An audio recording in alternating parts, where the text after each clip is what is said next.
And we are live. How's it going? I can tell you that the chat is active. There's some interesting stuff going on in the chat right now. But probably shouldn't leave it up too much longer, since you never know when a word may trigger the algorithm and all of a sudden demonetized. So I'm back. Every Friday now. I think this is the fourth week in a row that I've been live on Friday at around 3 p.m. Eastern. So this is a consistent schedule now. This is what I'm doing. It's in the header on the channel. You could see 3 p.m. live every Friday. So this is a normal thing. Sorry, I'm I'm getting caught in this chat again. It's kind of funny. All right, a lot of stuff to talk about today. Lots of stuff. So let me just go over I got my little agenda here in front of me. Obviously, you've seen the headlines. I'll talk about Bernie being the only one to defeat Trump in Iowa. And there's another part of that story in how a certain news outlet covered that poll. Just incredible. Also talk about Jagmeet Singh, who's doing amazing right now in polling. So we're going to see, the 21st is election day. We're going to see what effect the popularity of Jagmeet Singh has on the rest of the NDP, if people do in fact come out and vote for them, or if people retreat back to their fear-mongering of the Liberal Party and vote Liberals. We'll see what happens. But I'll also touch on, actually, I'm going to get to, the first thing I'll get to is a Chris Hayes clip, which may surprise you. What else here? A quote from Bernie was attributed to Elizabeth Warren in a number, not even just one outlet, 3 different places that I know of did this. Insane.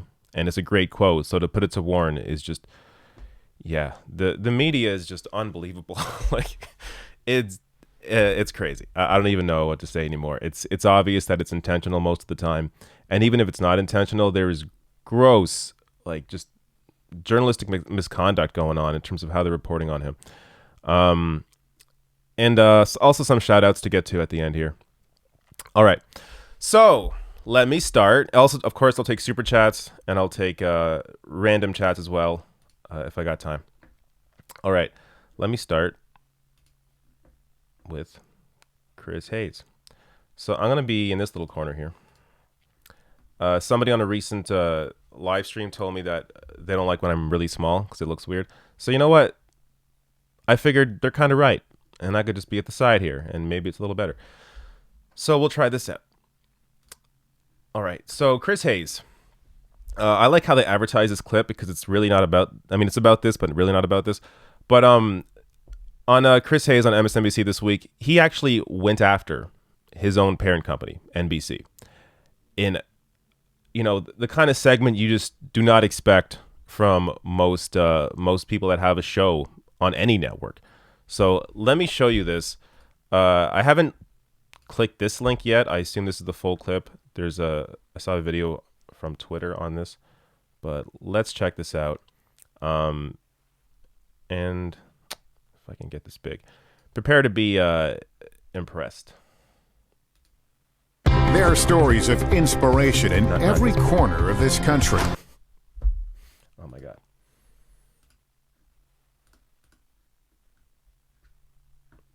Prepare to be impressed.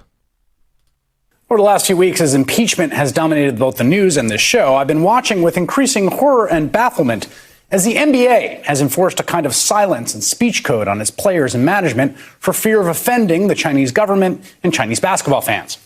After a single tweet in support of the Hong Kong protesters by a Houston Rockets executive, the NBA has scrambled to lock down any other signs of criticism of the Chinese government, hoping to preserve access to an extremely lucrative and growing market for the sport. Now, of course, this kind of shying away from confrontation, choosing the path of least resistance, Quite familiar in the news because it's what so many Republican members of Congress do every day when confronted with the bile, bigotry, and rank corruption and abuse of power with the man who's the head of their party. But it's important to note that it is not limited to them. In fact, the insidious destructive force of the path of least resistance is everywhere you look. Heck, I feel the tug of it myself as my own news organization is embroiled in a very public controversy over its conduct. As you've probably seen in his new book, Catch and Kill, my former colleague Ronan Farrow contends that NBC News slow-walked and then ultimately killed his reporting on Harvey Weinstein's sexual harassment and assault because it was intimidated by Weinstein and didn't want to cross him. Most distressingly, Farrow suggests NBC News was worried about the allegations of sexual assault and harassment against Matt Lauer coming out as a result of reporting on Weinstein and desperately wanted to avoid that. In Farrow's view, he was unable to break through what was effectively a conspiracy of silence from NBC News management. Now, NBC News vigorously denies this account. The president of NBC News, Noah Oppenheim, called Farrow's book a conspiracy theory in a memo sent out today, citing an internal NBC investigation that concluded that the extremely upsetting allegations against Lauer were not known internally at NBC. NBC has called any suggestion it did know false and offensive. Oppenheim and others have also maintained since Farrow's departure 2 years ago, the Weinstein story was never broadcast because it lacked sufficient on-the-record sourcing, even after NBC supported Farrow's assignment for 7 months. One thing, though, is indisputable. Ronan Farrow walked out of NBC News after working on the Weinstein story and within 2 months published an incredible article, The New Yorker, that not only won a Pulitzer, but helped trigger a massive social and cultural reckoning that continues to this day. It is the kind of journalism that you want to do as a journalist, that everyone who works in this business should want to facilitate. Of course, there's a reason it took so long for the true story about Weinstein to be told, for the many allegations of him to stay locked in a vault. And that's because time and again, the path of least resistance for those with power was to not cross Weinstein or his army of friends and lawyers. Same goes for the many, many, many other powerful predators that we've come to know about. The path of least resistance is always there, beckoning seductively with an entirely plausible cover story. You've got bigger fish to fry. This isn't the hill to die on. The story isn't ready. But of course, it's the very ease of that path that makes it the enemy, the kind of work that we as journalists are supposed to do. Thanks to GoDaddy, my book is flying off. There you go. So... No, here we go.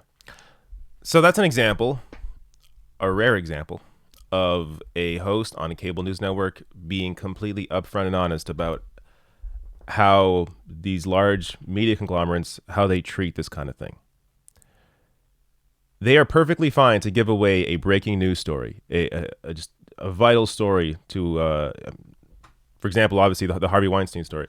They're able to just give that away if it means that they may be implicated or may come back on them somehow, or if it means going after somebody powerful. They'll do it again and again and again. And for Chris Hayes to call that out when he is a part of this company, you have to give the guy credit. I mean, I've criticized some of his reporting in the before, but when someone does something great, you have to acknowledge it, because we should encourage more of this. This was a fantastic segment, and I'm so glad that Chris Hayes put this out. All right, let's get to something a little different. I haven't covered this, but I think a lot of you have seen it. Though maybe you haven't. I mean, I kind of assume everybody's on Twitter, but not everybody is on Twitter. So this is actually this happened after the debate. So after the debate, it was announced that AOC, Ilhan Omar, and Rashida Tlaib all endorsed Bernie Sanders. Now, I think Tlaib's endorsement, if it's still coming, it has not been made official yet, but AOC's and Ilhan's endorsements are official. Now, this came after the debate, so this is a post-debate discussion on CNN. Jake Tapper's talking with other people on here. And here you see CNN's John King. Watch how he reacts to this news of these endorsements for Bernie Sanders. That special guest is going to be Congresswoman Alexandria Ocasio-Cortez. She's the freshwoman phenom from that part of the country, that part of New York. She's going to be endorsing Bernie Sanders. And I'm also told sources say that Ilhan Omar and Congresswoman Rashida Tlaib, Congresswoman Omar, Congresswoman Tlaib from Minnesota and Michigan, respectively, also going to be endorsing Bernie Sanders. So even if he's not a headline out of this evening, he has some headlines coming. It's an extension of what we see tonight, a debate about not only who is going to lead the party, but where is the party going to go? Which part of the party is going to lead the party into the 2020 election? They are more of the younger, fresher face, more aggressive, more liberal, less compromising. Let's talk about working with Republicans. And one of the questions for Bernie Sanders has been, in a very different race this time, can he find a lane to victory? There is no doubting his fundraising. There is no doubting the depth of his support across the country. But is it in the teens? Can he get into 20s? How do you win? That will certainly help him. But it will also, I think, Senator Klobuchar is coming in to join us now, have some of the other candidates say, wait a minute. Is this too far left? Is this too uncompromising? Is it too urban? Is it too internet? Does the Democratic Party need to find a broader audience? It is going to stoke the very debate we saw play out on the stage tonight. Yes.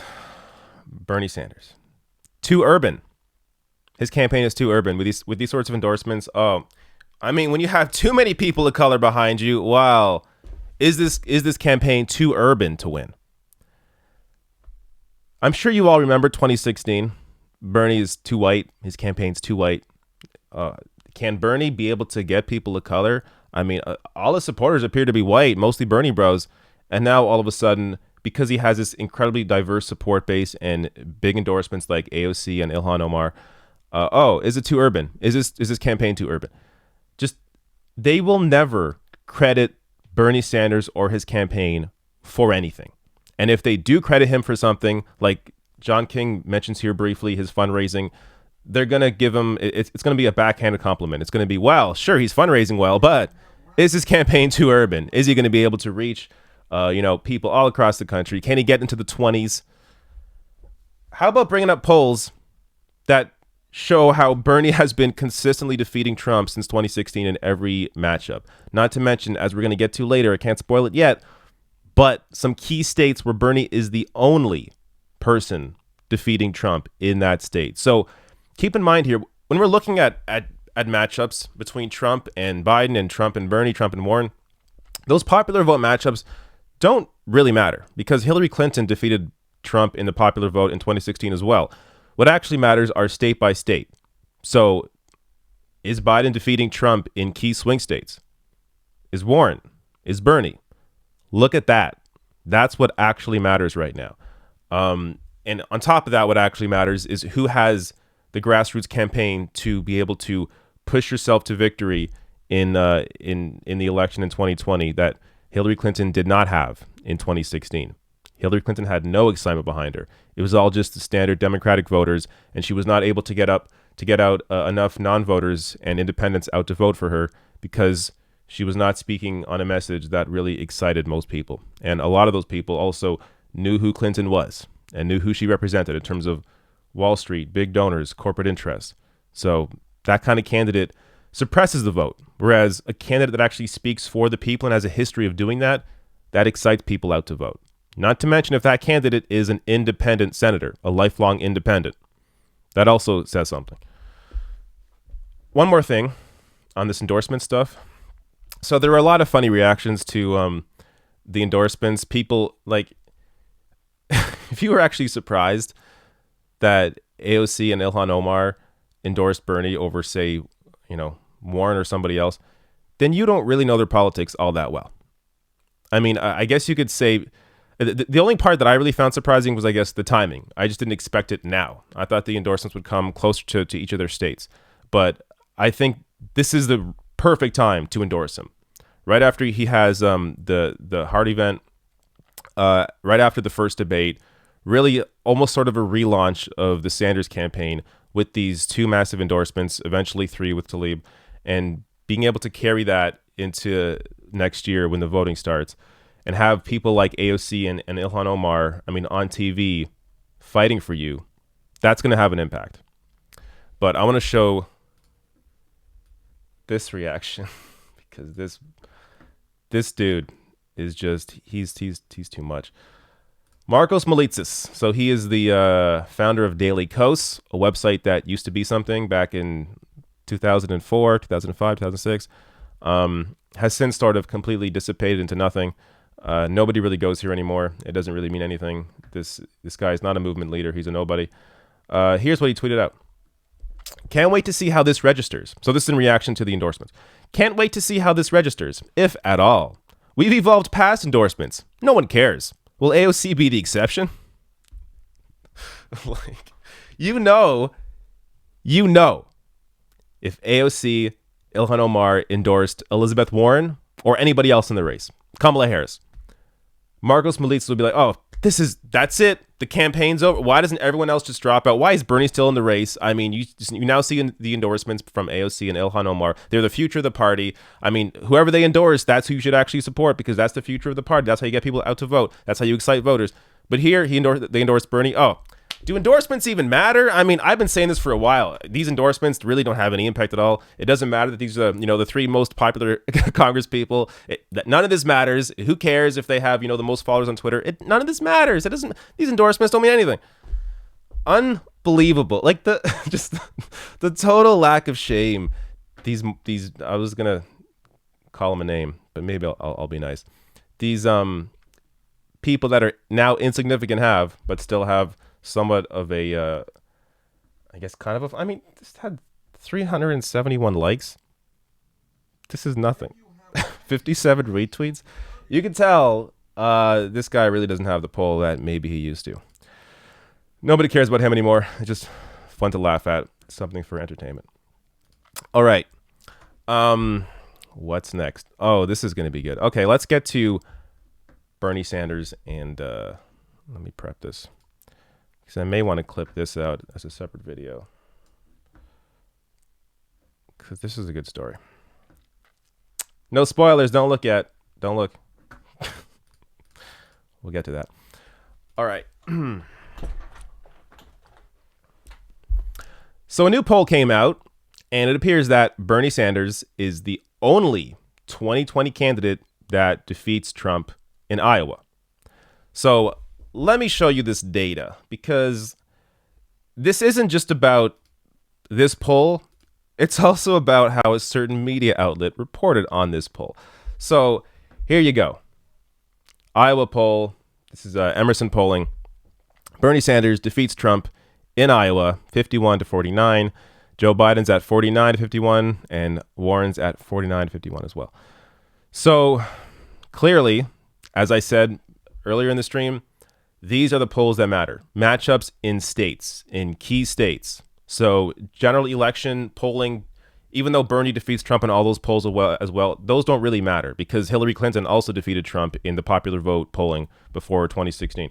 But what actually matters are each state. How does each state stack up? How do these candidates stack up in each state?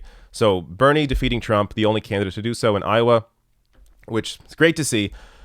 But look at how The Hill covered this. If the tweet's still up. Oh, it is. Thought maybe they would pull this down since it's so ridiculous. Look at this. Poll. Trump holds slim leads over Warren and Biden in Iowa matchups. That's the headline here. No Bernie. Bernie defeats. The actual headline should be Bernie, only 2020 candidate to defeat Trump in Iowa polling. But no, it's Trump holds slim leads over Warren and Biden, just completely ignoring Bernie once again. This is what a lot of the media does because there is nothing to actually criticize Bernie on, or there's very little to actually criticize him on, especially compared to other candidates in the race. They just ignore him. So you notice this, whether it's on cable news, you notice this in various media outlets. This is how he's covered.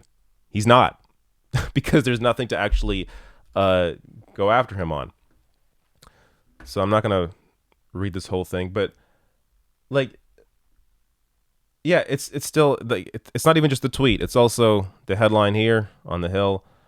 And understand, most people just read the headlines. So a lot of people, they're just going to get that piece of information. They're not going to see the rest of it. I'm sure they'll mention Bernie at some. Here we go. The reverse was the case for Bernie Sanders. Yeah, then why wasn't that the headline? it's just it they just keep adding to this idea that is an idea based in reality that the media is biased against the Bernie Sanders campaign. We see it over and over and over again. This is how they report on him. In fact, I think I have another one, similar but different in terms of what's happening, in terms of how the media is covering Bernie. This one right here. Another crazy example. This, you could argue this is actually worse than what I just showed you. So NBC took one of Bernie's best quotes from the debate and attributed it to Warren. So here you go on the NBC news page. Bernie said this in the debate. I believe I covered this in my, I think I did, on my debate wrap up. Blasting a corporate and unfair system. Quote, I get a little bit tired, I must say, of people defending a system which is dysfunctional, which is cruel, 87 million uninsured, 30,000 people dying every single year. Warren said in response to attacks on her support for single-payer health care. And it doesn't end there. So first of all, this is the Bernie quote in case... I get a little bit tired, I must say, of people defending a system which is dysfunctional, which is cruel. 87 million uninsured, 30,000 people dying every single year, 500,000 people going bankrupt. For what reason? They came down with cancer. I will tell you what the issue is here. The issue is whether the Democratic Party has the guts to stand up to the healthcare industry, which made $100 billion in profit, whether we have the guts to stand up to the corrupt, price-fixing pharmaceutical industry, which is charging us the highest prices in the world for prescription drugs. And if we don't have the guts to do that, if all we can do is take their money, we should be ashamed of ourselves. Thank you, Senator. So there you go. Clearly it was Bernie's quote, as you just saw. And it wasn't just NBC. No. New York Mag, who I use often in my reporting, the intelligencer here, they also did the same thing. Warren, I get a little bit tired, blah, blah, blah, blah. Bernie's quote, once again, attributed to Elizabeth Warren. Oh, it doesn't stop there. Boston.com also did it. Even more quotes, even more of Bernie's quote to Warren. Warren later added, a little bit tired of people defend. This is, and then this part too. The issue is whether the Democratic Party has the guts to stand up to the healthcare industry, she said. I mean, this, I don't even know. Like, this should be a fireable offense. And look, I don't want people in the media just to get fired. You know, it's not an easy industry to work in. It's not this doesn't pay well for the most part. But this is horrible. Something like this in 3 different places could absolutely have an impact on the primary. People may read this and think, oh my God, Warren's really taking it to the Democratic Party now. This is amazing. I didn't know she had this in her. I thought she was just going to give in to the party establishment. But it looks like here, according to the quotes here from the debate, she did fantastic. She was talking about how she would take on the party. Yeah.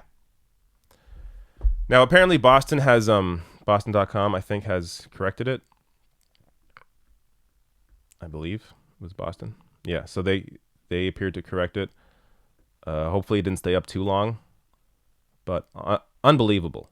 Also a good time to say, hey, if you want to support Bernie, it's good to phone bank for them and get involved. Volunteer, donate, whatever you can. Get involved, help the campaign. Because this is also, I think, a big part of the reason why Bernie's doing so well in Iowa is he has this on-the-ground support with him. He has that grassroots support that is pushing his message out there, especially when it comes to calling people. Because a lot of the same people that are called, through something like this are the same people that are called when it comes to polling. So, I say this often. I'm not sure how well polling actually represents the younger generations. Because me as a millennial, I almost never answer my phone if I don't know the number. If I don't know who's calling me, I just let it go to voicemail and see who called me. So I think that's a lot of people. And not to mention, if they're mostly focused on landlines and not cell phones, well, yeah, these polls are definitely underrepresenting younger voters, which, of course, mostly support Bernie. So I want to show you that. What do we got next? Since we're on the topic of Bernie, I'll do this first. I want to show you Nina Turner. She is just one of the most inspiring people in politics, and maybe Bernie's best supporter, best surrogate. So Cenk Uygur of the Young Turks interviewed Nina Turner, supporter of Bernie Sanders, after after the debates, and this is also after the endorsements became official from AOC and Ilhan Omar. And I just want to play for you a bit of what she said here, because I just find she's always so inspiring, always so enthusiastic. She is one of Bernie's strongest supporters. Question for you. Washington Post just reported that the special guest is going to be Alexandria Ocasio-Cortez in the Queens, and she's going to endorse Bernie Sanders. Is that correct? Yes, the Congresswoman is going to endorse Senator Bernard Sanders, and very much in keeping, Cenk, as you know, in 2016, the senator won 5 million more votes than Mr. Trump and Secretary Clinton among the millennial class. He set in motion the foundation where an Ocasio-Cortez could be Congresswoman, and other people who came in her class in 2018. This is a beautiful thing to enhance and accentuate the fact that young people in this country know where the vitality and the vigor is, and it is with a 78-year-old man by the name of Bernard Sanders by way of Brooklyn in Vermont who is holding it down. So if anybody has any concerns about him, I got to quote the great LL Cool J, who said, "Don't call it a comeback, baby. I've been here for years." And that's Senator Bernie Sanders. I'm going to knock you out. Mama said, knock you out. Establishment class, Senator Bernard Sanders is coming for you, and he has a team of people all around him, from the everyday people of this nation to people like Congresswoman Ocasio-Cortez, who is standing up saying he is the one to lead this country to transcendence. She's awesome. I mean, just she's just fantastic. And as I've said before, I mean, I don't know how realistic it is, but if she could be vice president, I am so down for that. I just don't know how, campaigns always think about the media impact of how's the media going to report on this, and because Nina Turner is a former state senator, hasn't been in Congress, hasn't been a senator on the national level. They may see that as a negative, but forget about it. She's great. All right, let's go to Jagmeet Singh.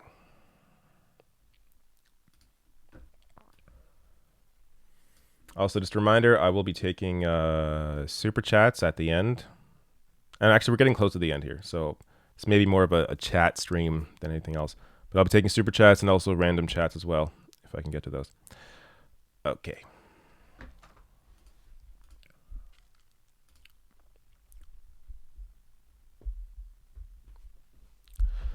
So, with the election only a few days away, NDP leader Jagmeet Singh has skyrocketed in support. And this latest poll is sort of eye-opening, so I got to show you this. This is right here. Jagmeet Singh, up by 11 points. 11 points for Best Prime Minister. So this is a Forum Research poll. This is just, he's now matched Scheer, the Conservative leader. Scheer's down by 5. Trudeau's down by 3. Green leader May is down by 1. Don't Know's down by 2. So maybe he got some support from there as well. But plus 11 is just, it's impressive. And this is it has to mostly do with his debate performance. I mean, most of this growth is after the debate, but also just since the campaign has started. He has increasingly gotten more support as people see more of him. I said this before the election even started, that when people see more of Jagmeet Singh, they will like him. The problem up to that point had been focus from Canadian media and on the election had mostly been on Scheer versus Trudeau. And they kind of almost forgot about the NDP. There was even discussions about, well, it appears the NDP is not going to do too well this election, so will they have a new leadership race after the election because Jagmeet Singh won't do well? Well, How about now? So clearly he's doing amazing. And let me just go through some of these polls because I actually haven't seen these other ones. So maybe we'll see some other new stuff here. Leader approvals. Look at that. Singh with the highest leader approval, 52%. He's a plus 17. Green leader Elizabeth May, plus 6. Trudeau's a plus 3. Scheer's a minus 3.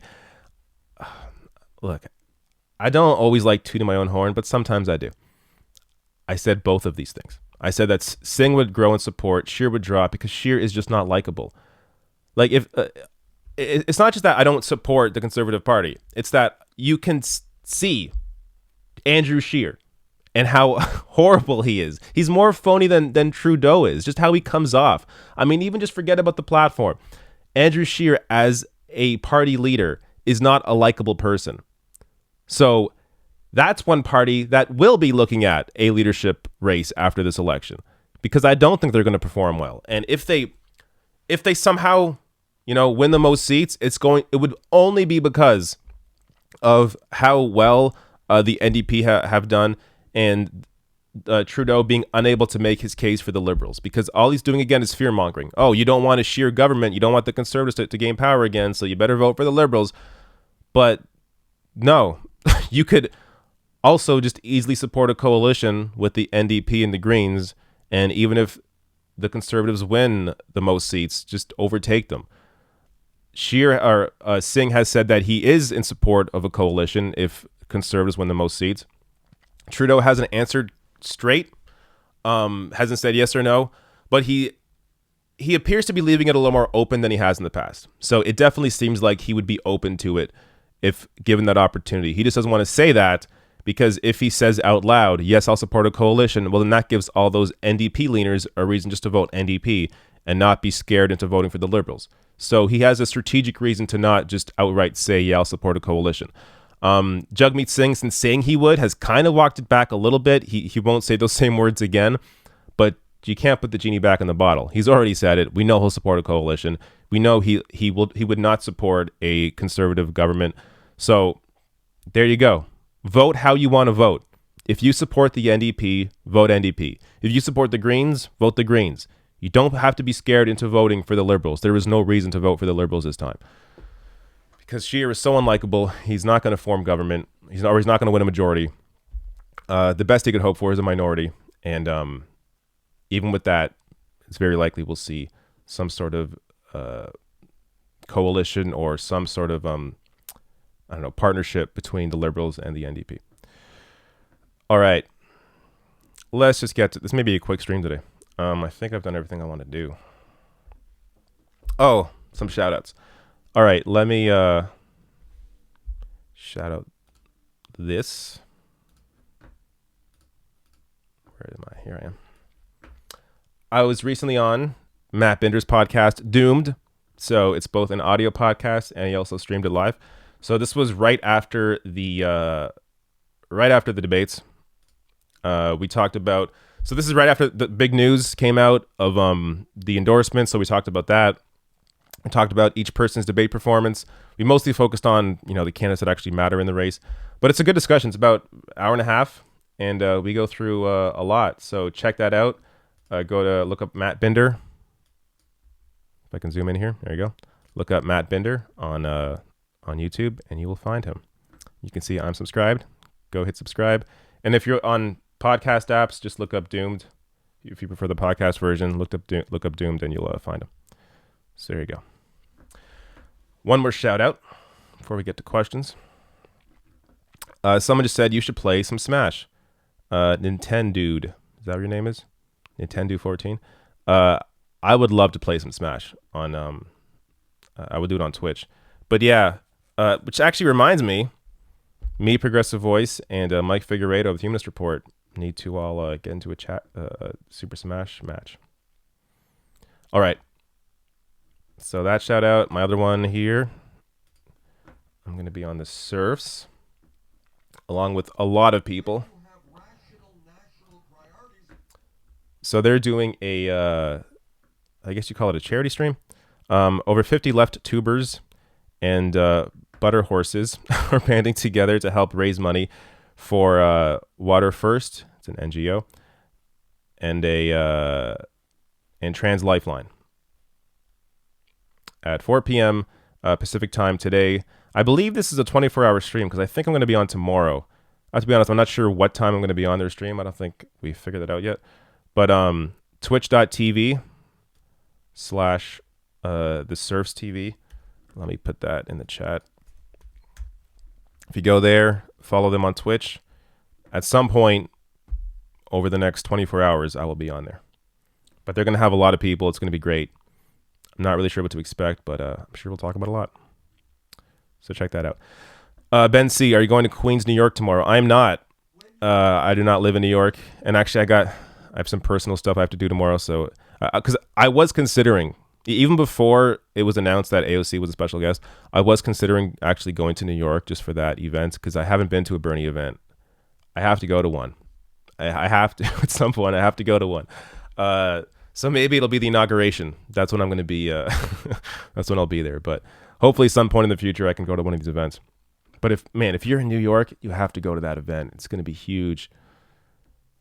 Yeah, AOC is going to be there. Maybe Talib's going to be there. Maybe Ilhan Omar is going to be there. Maybe Cardi B is going to be there.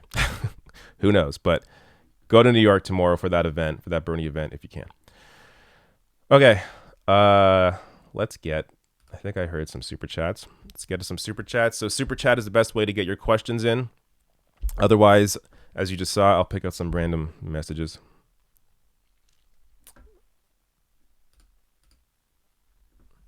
This time I came prepared. I had the tab open for the super chats. Hermit on the Lake sent me a super chat. Thank you so much, Hermit on the Lake. Pop Reality said, isn't it sad that mainstream media makes Trump fake news outbursts more in sync with reality? Isn't it sad that mainstream media makes Trump fake news outbursts more in sync with reality? Your sentence is confusing me. Maybe it lacks grammar. Isn't it sad that mainstream media makes Trump fake news outbursts more in sync with reality? Oh, do you mean, yeah. You mean in terms of what I was reporting on before? Yeah, I mean, when the media does stuff like reports on or doesn't report on Bernie Sanders in a poll where he's the only one that defeats Trump in Iowa and Warren and Biden don't, but Warren and Biden make the headline. Yeah, it is sad that gives more fuel to the idea that media is fake news.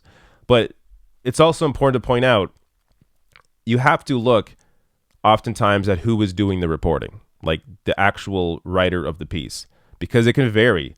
Like just because the Washington Post has had some absurd takes on Bernie or the ridiculous fact checker doesn't mean that everything the Washington Post puts out is wrong. Obviously not. So it all depends on what the actual piece is, who wrote the piece. So all that stuff matters, whether it's New York Times, Washington Post, even MSNBC, CNN. Who is the actual person on air telling you the information? That's what you have to focus on. So it's not just like fake news broadly. It's all about being specific and being nuanced on it. Little Snack Cake 7, quite a name, sends a super chat. Thank you. Sends another one as well saying, you see the Hills pick headline about the poll? Yes, I did. I assume that was sent before I showed it. Yes. In fact, if I got some late joiners, maybe I'll just pop it back up here. There you go. Am I still on that page? Yes. Yeah, so if you missed it earlier, we covered this. This Hill headline, Trump holds slim leads over Warren and Biden in Iowa matchups. Yet, they don't mention Bernie, and Bernie's the only one in this poll that defeats Trump. But this is the headline. Just crazy stuff. Though not all that crazy, because we kind of expected at this point.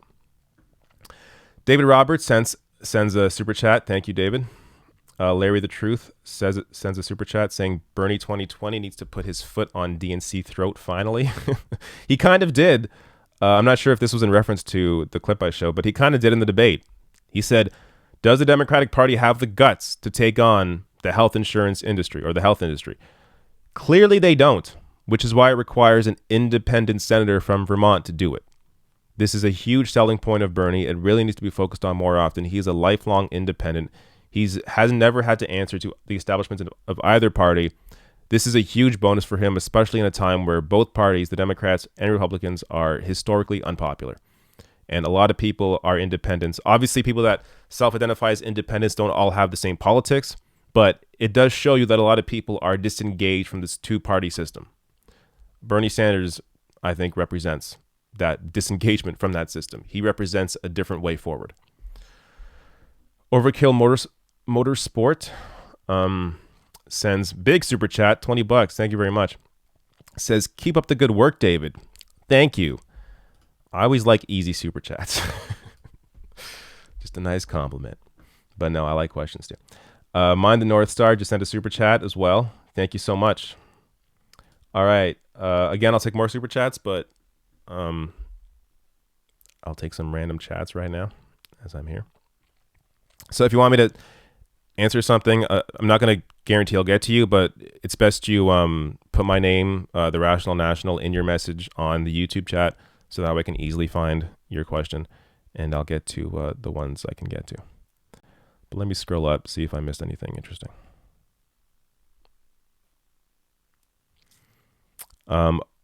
Awayas Quasi says, do you see a possibility of Jagmeet Singh being the next prime minister? How likely, unlikely? It's unlikely. It's unlikely they'll win enough seats to form government. But crazier things have happened.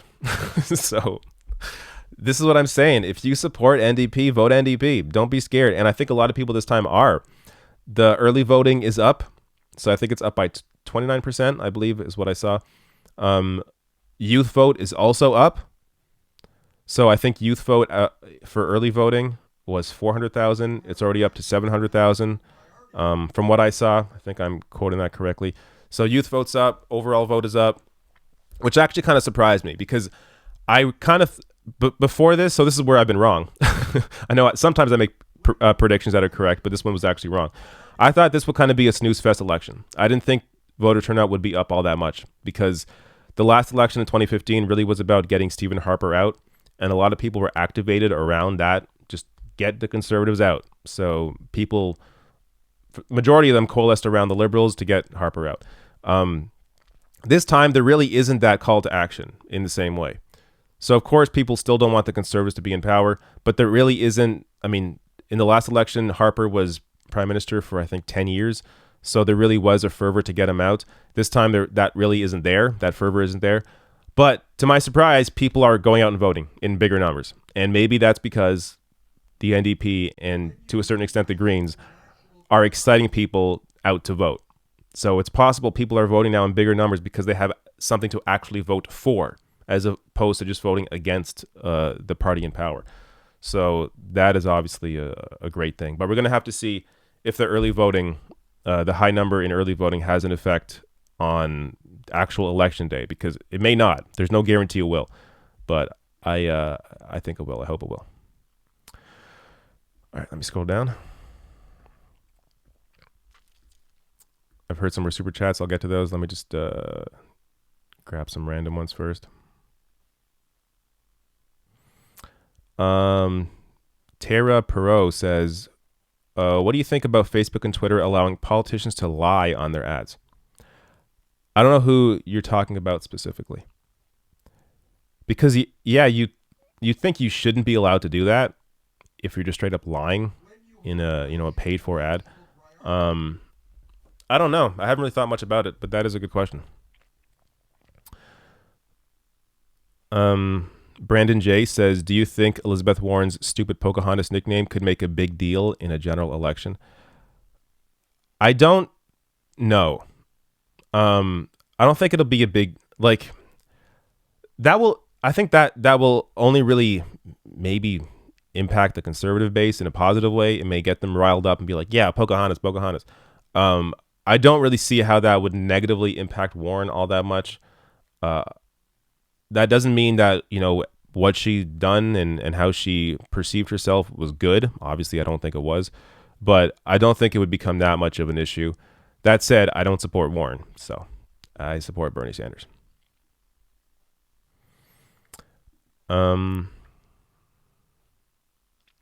George Piazzi says, did you read Matt Karp's new piece on the difference between Sanders and Warren in the Jacobin? I have not, though the Jacobin is great. Maybe I can pull it up. I'm not going to read through it now, but I'll pull up the piece.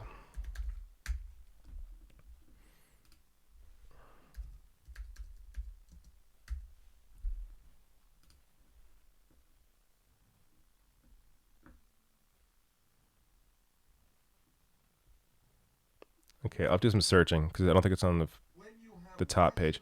But yeah, definitely read Jacobin. Great, fantastic, fantastic outlet. A lot of great stories. So check them out. I'm hearing more super chats. Let me get to those now.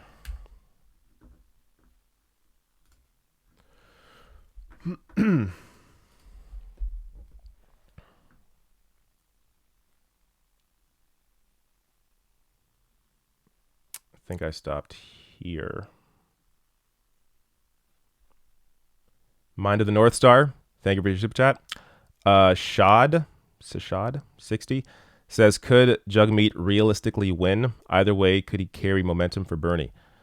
I kind of answered that already, didn't I? So it's unlikely that NDP will form government, but that doesn't mean they can't have an impact, especially in a minority situation. So definitely support the NDP. Even if the Liberals win the most seats, if they have a minority, it's going to be propped up by the NDP. They're going to need the NDP's help. So a lot of what they will get passed through will be with the NDP's support, meaning that a lot of the stuff could likely be a little more progressive than we've seen the Liberals over the past 4 years. So, I mean, a lot gets done in minority governments. So even if he doesn't win, it doesn't mean there won't be a positive impact. But thank you for the super chat. Pop Reality says AOC should put the knife in Warren camp for Bernie. I mean, she kind of did by supporting Bernie. I don't think she's like, there's no reason for her to go after Warren right now. There just isn't. I mean, this is the way she'll gain. Also, put yourself in the mindset of somebody that supports Elizabeth Warren. If people are just straight up attacking your favorite candidate, oftentimes all that does is make you dig deeper and want to stay with that candidate.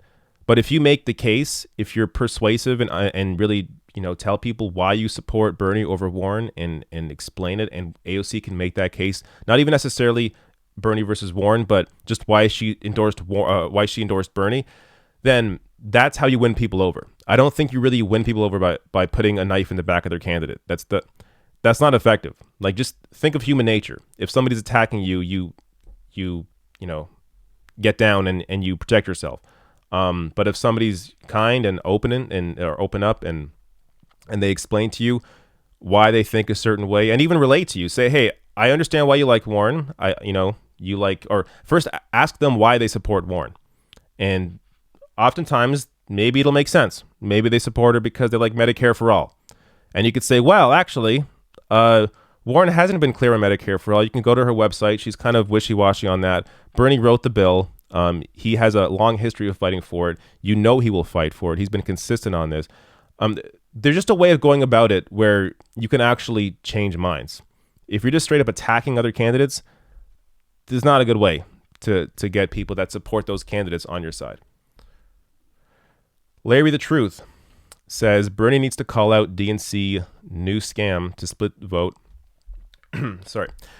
Bernie needs to call out DNC new scam to split vote of progressives. They're trung to push Mayor Buttercup. Man, you guys got to talk in like full sentences and words. Don't know what half of this means. I think I can kind of understand. Bernie needs to call out the DNC new scam to split the votes. We don't know if they're doing that, right? Like that. I don't think the DNC is working behind the scenes to split progressive votes. I don't think that's really happening. I think what's happening is Elizabeth Warren is getting a lot of Hillary's old support. She's getting a lot of Kamala Harris's old support, and some of Biden's old support. That's what she's made up. That's where her base is right now, and I don't think it's all that solid. I think you can actually peel off a lot of those Warren supporters by making an actual case. And especially if Biden continues to drop, I think a lot of Biden's support is going to go to Bernie Sanders. So if he keeps dropping, then we may see a growth in Bernie's support. And also after these endorsements, I think that also may help to peel off some of those Warren supporters to Bernie, but we'll have to wait and see that. Ivan Angular says, I definitely want to see Turner as VP. Also, keep up the Canada videos. I enjoy watching those, even though I'm American. Thank you. I think you're in the minority, but thank you. I do think more of you should watch the Canada stuff just to get an idea of, maybe the parliamentary system or just what's happening outside your country. Or even maybe a way to even just peer into the future of, hey, what may discussions about politics sound like if we have healthcare? What are we going to talk about then? So that's something to keep in mind. Brandon Mills sends a super chat, says, Hillary team is now on NBC pushing the Tulsi Russian asset. Who do you think the top VPs could be for Bernie at this point? So I saw a little bit about the Hillary stuff. Just this is my take on Hillary. Ignore her. Just forget about it. There's no point. She has no sway right now. A lot of even her former supporters don't like her because of how the campaign was just horrible in 2016. I wouldn't even get too much into that. And Tulsi is polling at like 1%.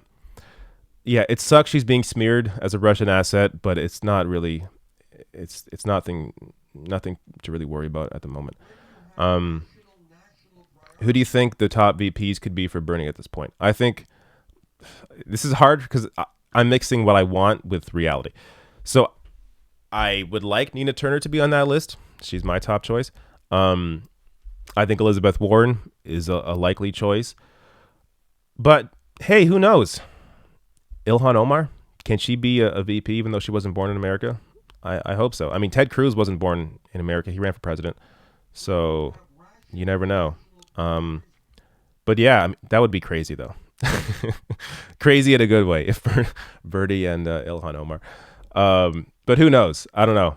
I'm leaning towards Nina Turner, but I feel like Elizabeth Warren is probably potentially a good VP pick, even though I think she may have more power if she's not the VP and is somewhere else in his admin, or even just stays a senator and fights for his agenda.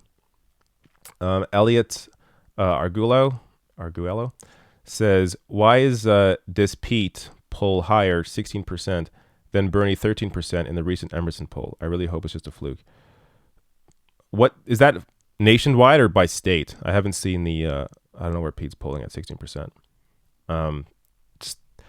Yeah, don't worry about outlier polls. Pete is completely manufactured. I mean, he may stay in this race a while because he has a lot of money behind him, a lot of corporate money behind him. I mean, that's where he's. It's so funny. You go back to the beginning of the campaign for Mayor Pete. He sounded even somewhat progressive in many ways. I mean, I think my first video on him, I think I covered it, where he was on MSNBC. He sounded all right. I think Humanist Report covered it. I think Kyle covered it. Pete sounded kind of okay at the very beginning. But then as he took on more and more big donor money, it's weird how his messaging just completely shifted all of a sudden. I mean, there are old tweets from him. I saw this today. I can't bring it up now because I wouldn't find it. But there are old tweets from him saying that, yes, I support Medicare for all. Like multiple tweets saying he supports Medicare for all. This is in 2018. Now, he does not. He supports Medicare for who want it. Oh, if you want Medicare, then you got... It doesn't work that way. That's not how Medicare for all works. That's called a public option. And in that scenario, you still have the corporate interests in the system. And what you would do is they could offset the sick people to the public option, drain the public option of resources. I mean, this is how you know Medicare for all is the answer. Everybody would be on Medicare for all. The wealthiest people in the country, your politicians, would be on Medicare for all. That's how you ensure that the healthcare system is strong, by making sure that the people that make the laws and the people that are the wealthiest in the country have the same healthcare, use the same healthcare system that you do. That's how you ensure you have a solid healthcare system. So anything else they're fighting for is for a two-tiered system. If they're not fighting for Medicare for all, then they are fighting for the wealthiest people to have better healthcare than everybody else. That's just the bottom line. So anybody that supports any of these other candidates, tell them that. If they're not fighting for Medicare for all, then what they're fighting for is a healthcare system where the wealthiest people can have better healthcare than everybody else. Don't you want the people that represent you in Washington to be on the same healthcare system as you are. So Medicare for all is the answer. That's it.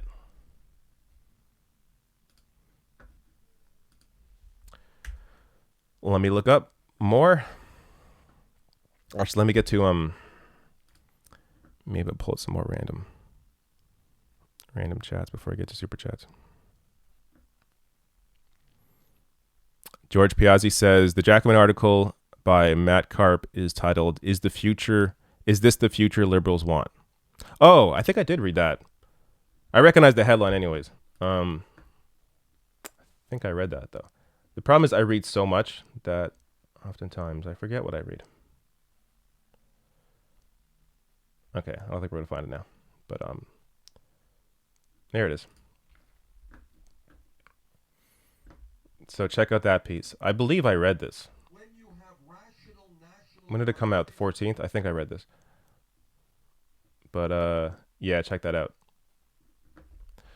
All right.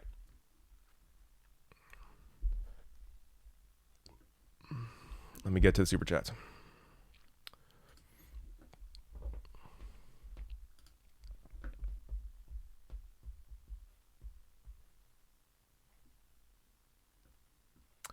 Larry the Truth. DNC is pushing the split by pushing Warren, who is a copy of Bernie.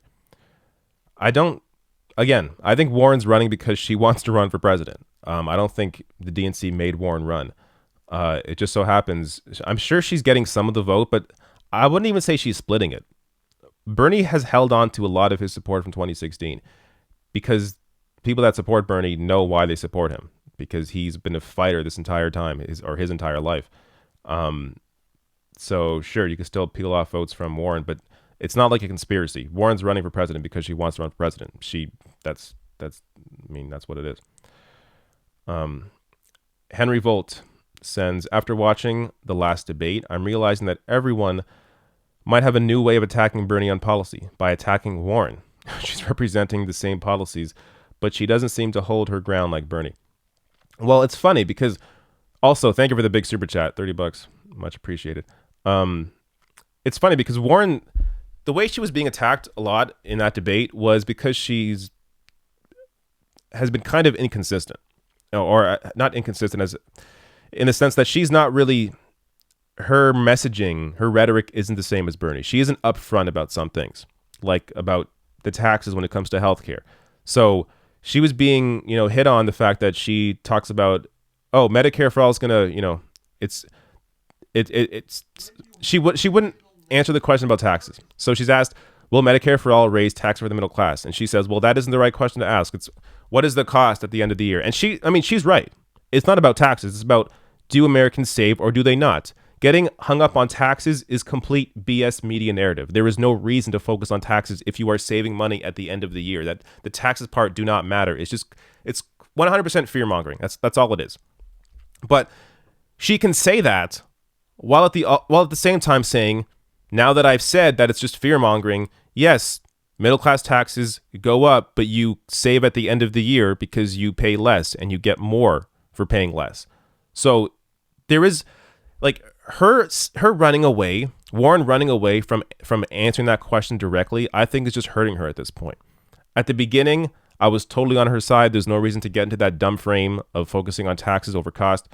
But now that she's asked this question over and over and over again, it's what they focus on. Look, I don't want to help her campaign, but if I was going to advise her campaign, just answer the damn question. Just be direct, because people see you not answering that question directly and they see you as being dishonest.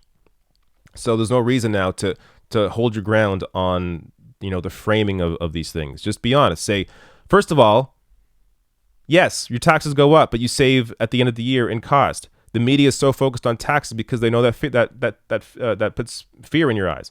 But don't get focused on that. Focus on your savings at the end of the year and what is being delivered to you.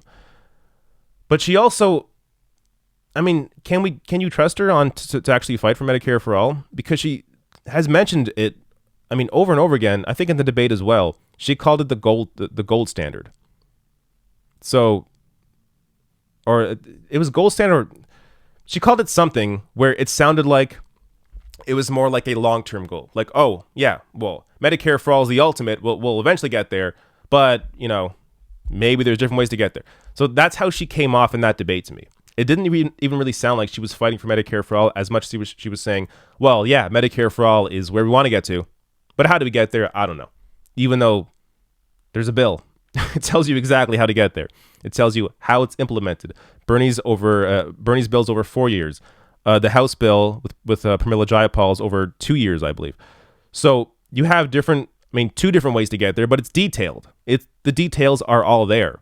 How to pay for it is all there. So she can't act like, though, we have no idea. We got to work out the details. No, the details are written down in 2 different bills. So that's it. Don't act like the details aren't there. So when she does that, it makes me think, yeah, I don't really trust this candidate.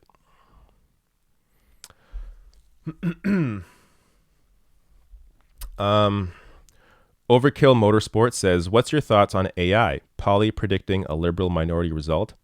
I've seen CEO Aaron Kelly discussing. Don't know how accurate historically. I don't know what you're referring to exactly. But I do think a liberal minority is the most likely scenario. But obviously, AI can't predict what we're 100% going to do in the future. So anything can change. But yeah, I don't know. I do think, though, when it comes to the election, liberal minority is the most likely scenario. Irene Burns says, Rational National, please see People for Bernie new viral ad. Oh, yeah. Thank you for bringing that up. Keeping in mind, since there's music on it, I may be dinged. Some of the copyright crap is so dumb on this platform. But this is a good ad, so I want to share it. That's why I got to rely on super chats. Because if this gets demonetized over this audio, it's going to impact me. But I do want to show this content. So if you haven't seen this, it's a great ad. People for Bernie posted it.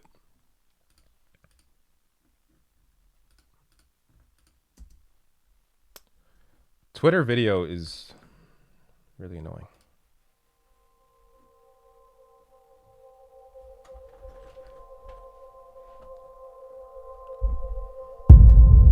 This is my life. Do you see me? Do you hear me?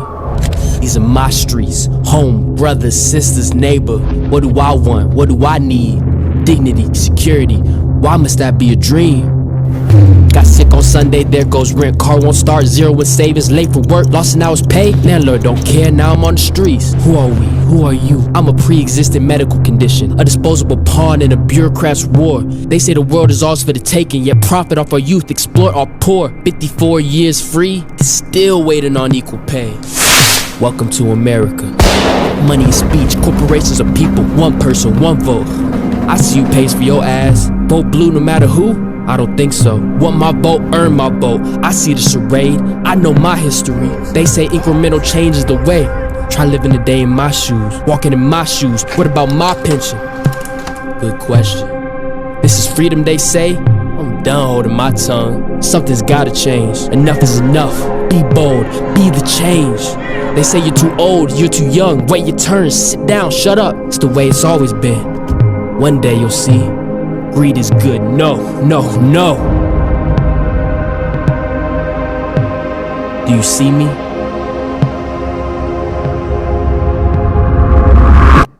Do you see me now?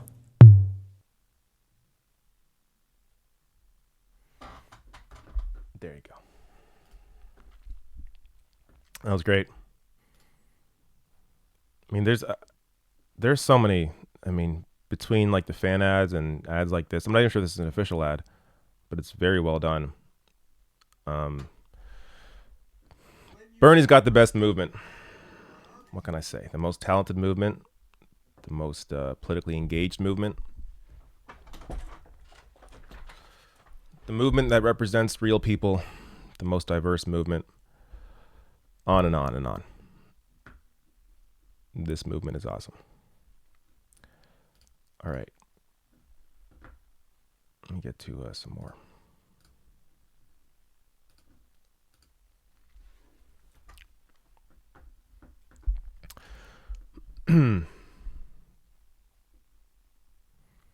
Aswath Raman says, do you directly/indirectly take contribution from any political party personnel? Not hating, but given the number of paid promos out there. No, I don't. Also, I don't know what kind of money the INR, but thank you for your donation. Yeah, I don't take money from, I would feel, and if I did, I would tell you. I would not report like that. Even when I talk about, I kind of stopped doing it now since I support the NDP largely in this election. But before, when I would talk about Canadian politics, I would often mention that I'm a former Green candidate, just so people understand, my perspective. But yeah, I would never take money from certain people or from politicians for that reason. Justin Hoskins says the insurance system as it stands is not about making it cheap for the rich. It's about having power over the working class and keeping a cap on small business. It's for a lot of things. So I agree with you on that as well. I mean, yeah, one of the, it does. I mean, it does hold down small business. I mean, one of the major benefits of a, let me get myself back here. Like one of the major benefits of a universal healthcare system is you have the freedom to, leave your job, go back to school, start a business, do something different, and not worry about where your healthcare is coming from. That's one of the, I can't even imagine if before starting this, what I'm doing now, if I had to think about, hey, how am I going to get healthcare? I may have not done this.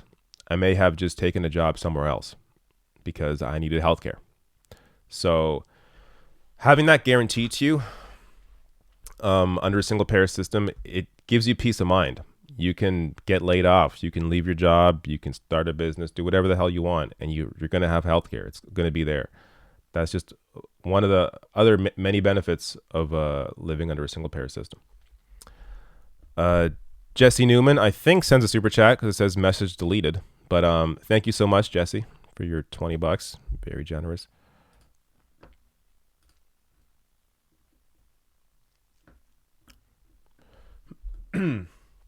All right, let me get some more random messages and any last super chats coming in before I get out of here.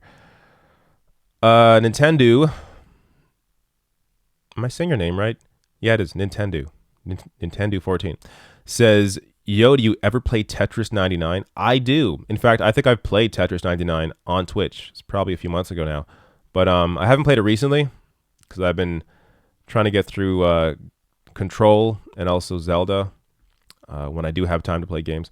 So I've been playing those, but Tetris is one of those games that really never gets old.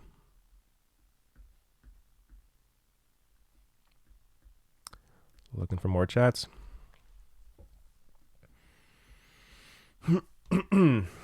Also, again, if you want your questions or want me to see your stuff easier, put my name. Put The Rational National.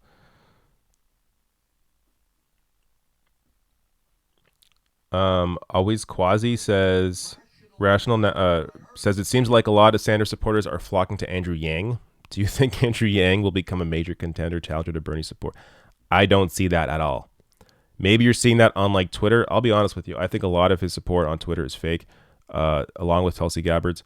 But that said, he does have real support in polling. I mean, he's polled above Buttigieg, I think in some polls, above Kamala Harris in some polls.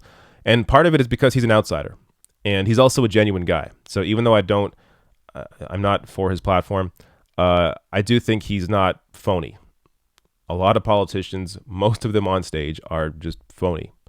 Andrew Yang comes off as a genuine guy. So I think that works in his favor. But I don't think he's a threat to Bernie Sanders.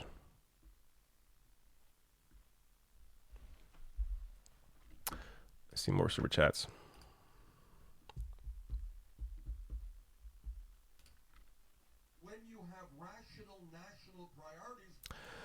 Lizzie says, I wish someone in progressive media would report on the fact that Warren is not actually running on Medicare for all. She does mention it in her stump speech in her town halls. Does or does not? So it's, last I checked, it's on her site, kind of. So she mentions Medicare for all, but then she also mentions how mental health is somehow separate from that, even though it's not. I think there's another piece of it that it sounds like it's not really Medicare for all is what she's talking about. So yeah, that's I mean, I talk about this. I talk about how even though Warren mentions Medicare for all, like on stage in a debate, when you really push her on it and push her campaign on it, they act like it's, oh, it's a long-term goal. Eventually, sometimes, maybe we'll get there. No. There's an actual plan for Medicare for all. Either you support it or you don't. Either you're going to fight for it or you don't. Warren's not going to fight for it, from what I've seen from her. Ascended says, really appreciate your videos. Keep the great work. Thank you. Thank you, Ascended.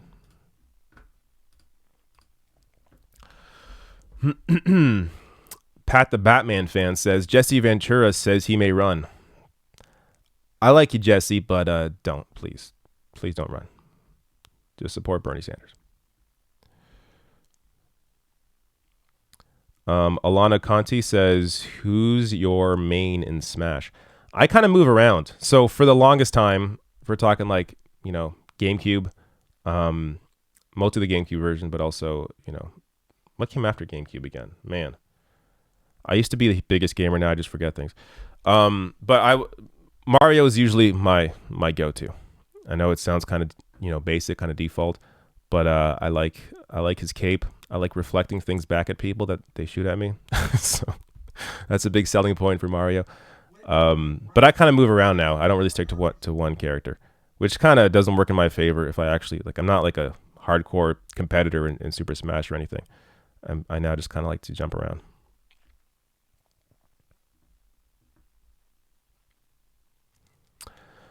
Richard Pace says, hi, David. You read the McLean's article on what the parliament would look like if we had the promised electoral reform. So I opened that article up earlier. I have not read it yet. I do want to read that. But I think a part of me also doesn't want to read it because I would just get angry about that. Because I feel like, yeah, if we actually had electoral reform and we had proportional representation, some form of it, we would be looking at an election right now where liberals would not be able to fearmonger at all in supporting for them. And also, that's another point you have to mention. If any liberal voter tries to put the fear in your eyes, oh, but how about Scheer? Just tell them Justin Trudeau promised electoral reform in 2015. He ran on that, mentioned it many times, said how this would be the last election under first past the post, and he lied. If he changed the system, he wouldn't have to worry about conservatives winning.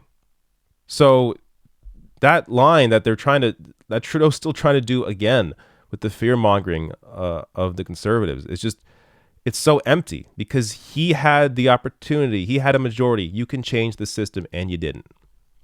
Tough luck.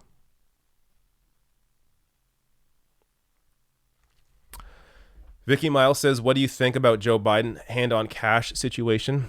8.9 million. How long do you think he will last in the top three? He's not going to last much longer. I saw a story in relation to that where he, I think, spent almost $1 million on private jets in his campaign so far. Yeah, don't give Joe Biden money. Yeah, they're going through the cash. I can't imagine him lasting much longer. That's also like a good indication is what happened in the debate. Did anybody even go after Biden this time? They were almost all focused on Warren. So they really see Warren as the threat now. I think they're all seeing Joe Biden dropping and he's not going to last. So, yeah, I wouldn't worry too much about Joe Biden anymore.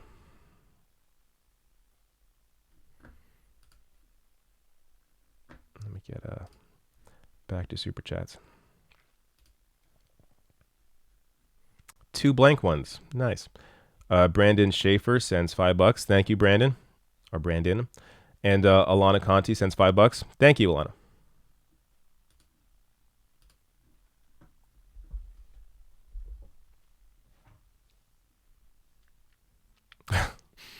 Nintendo 0014 says, I will dunk you with Ganon.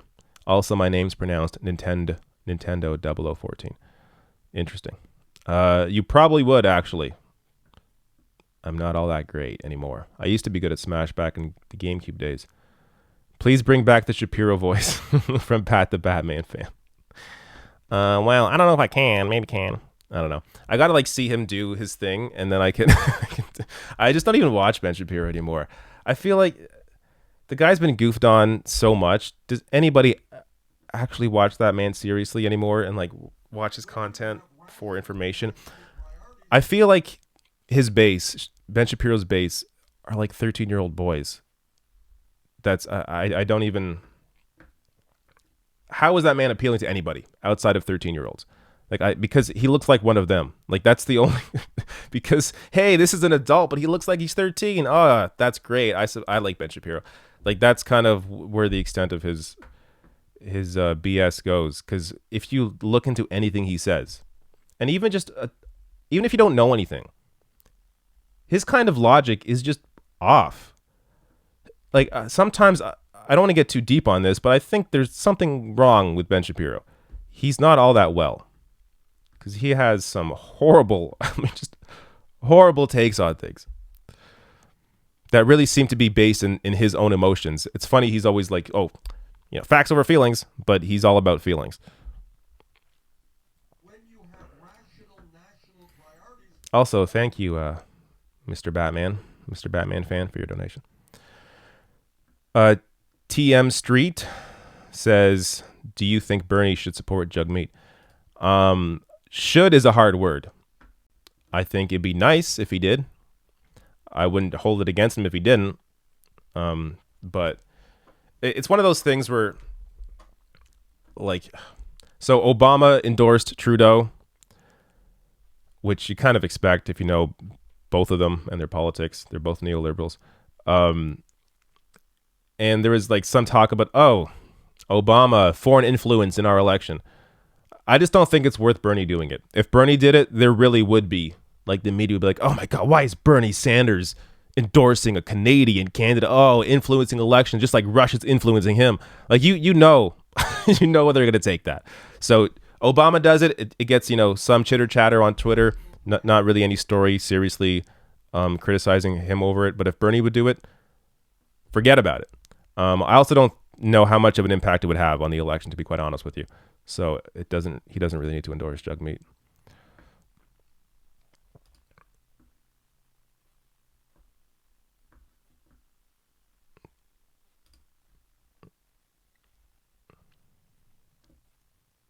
Oh, sorry, Jesse. You're right.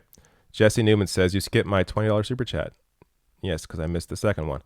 Because the first was deleted. Then there was a new one that says, hey, David, did you see this data which emerged in some articles today? More Warren supporters view AOC favorably, 63%, than Bernie supporters, 55%.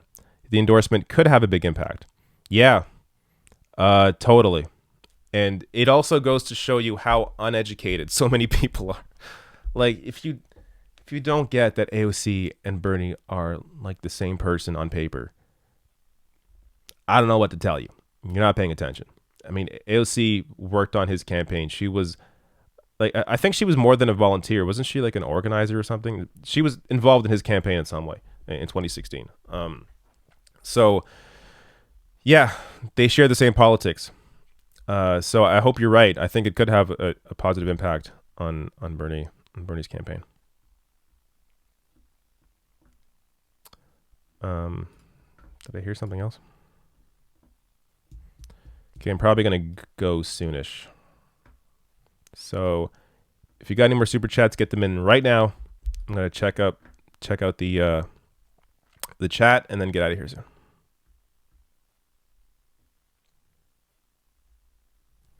Mark Noah Sotelo says, David, do you ever read Daily Kos? I find it's a good place to find out what the centrists are thinking. I do not read the Daily Kos because I could not stomach it. Yeah, I don't. If I want to hear what the centrists are thinking, I see it on Twitter or I hear it on MSNBC or CNN. I don't need to read it as well. But I get what you're saying. I just don't want to give them clicks. I don't find that place enjoyable at all.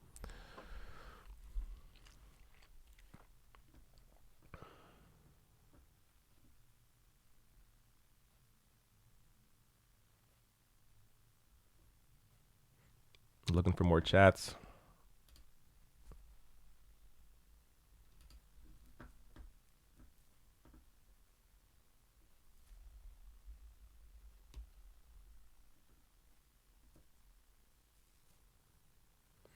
Amy3 says most people aren't educated on the candidates and are too lazy to to do adequate research and then end up supporting someone who doesn't represent them the best. Yeah, that's most people. And look, that was me like 20 years ago, or not 20 years ago, like 10 years ago. Yeah, because most people are not as engaged in these topics as I am, who's covering it, and as you are, who's watching, YouTube videos of people talking about it. Unfortunately, which is also why I try to say this often. If you're somebody that watches my stuff often, understand you're also a messenger in this. You also should be out there educating people on these things. Your friends and family, like, have discussions with them about this stuff, because that's how you really get this message out there on what politicians are actually representing you, what policies to support, all that kind of thing. Moose Gal says, what are your thoughts on Barack Obama endorsing Trudeau? I kind of just said that, or just talked about it. I think it may have an impact, potentially. But I don't know. And I don't really care. I don't care that he endorsed him. Like, personally, I don't care. In terms of its actual impact, maybe there's an impact, but I don't know.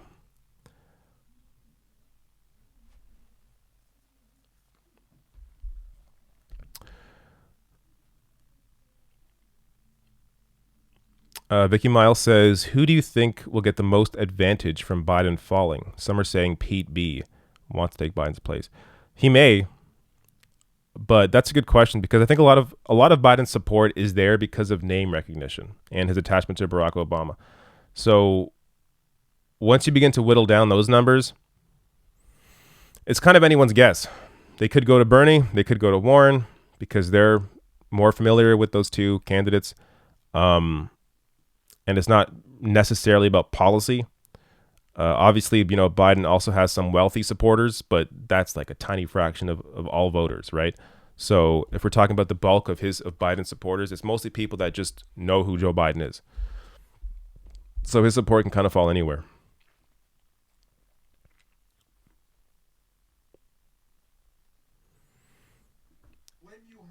Here's one. Satnam M says, what do you think about Jagmeet's ability to get a coalition government to pass universal dental care? And if so, can propel him to the prime ministership in 2023? We're thinking far ahead now. It's possible. So I think a liberal minority is most possible if the conservatives win the most seats and try to form a minority government. I think in that case, you have the potential for a coalition with Trudeau and Jagmeet. So in that scenario, yeah, something like that would be at least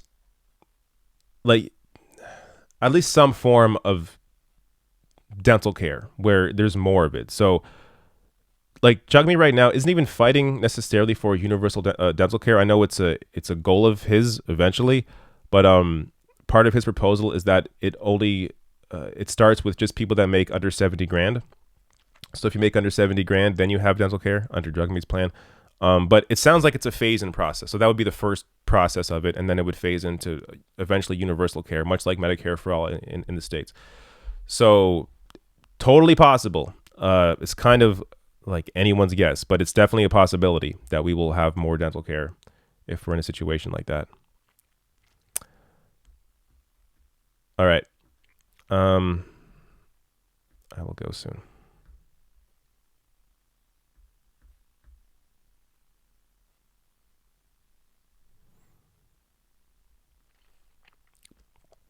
Oh, the Nintendo guy is Leon, the guy who makes Kyle out of context. Cool. It's good to know. I've seen a couple of those videos. They are pretty funny. All right. Just going to make sure I got all the super chats, and I don't like giving too much dead air here, so I'm going to go. Here we go. Dwayne Bramble says, weird how quick Obama endorsed Trudeau, not Biden. Good point. Yeah. Well, to be super fair, Obama also didn't endorse Hillary until after she won the nomination. So I think Obama's actually taking the correct position in that case, because he's kind of holding back on the democratic process until somebody actually, wins under their own movement as opposed to him trying to impact that movement or trying to impact those votes. So I think he's doing the right thing in that case. I think Obama should wait until the Democratic primary is over to endorse somebody. But in the case of the election for Canada, I mean, it's on Monday, and it's all the major parties. It's not like this isn't like a leadership contest, so it is kind of different from the Democratic race. But with that said, yeah, I don't. Isn't there reporting saying that Obama really didn't want Biden to run? So yeah, I don't even think Obama would endorse Biden, even if it was, I don't know, politically okay, I guess, media wise for him to do so.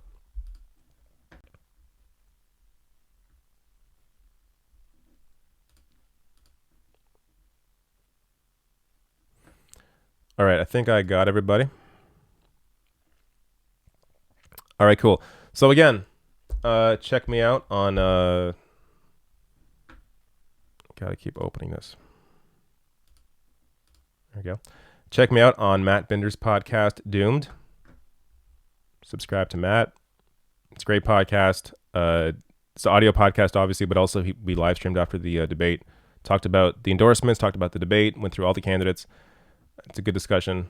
Check out him, Matt Binder. And also, I'm going to be on the Surfs sometime this weekend. So I don't think it's tonight. I think I'll be on tomorrow. But I'll be on this as well. And they're going to have a lot of different guests on for this. All right. So that's the twitch.tv/thesurfstv. All right, cool. Thanks everybody for coming again to the Friday live stream. This is a regular thing. Every Friday at 3 p.m. Eastern, I go live with a bunch of stories, and then I take your questions and all that stuff. All right. Thank you for joining me. And it's almost time to go. Goodbye.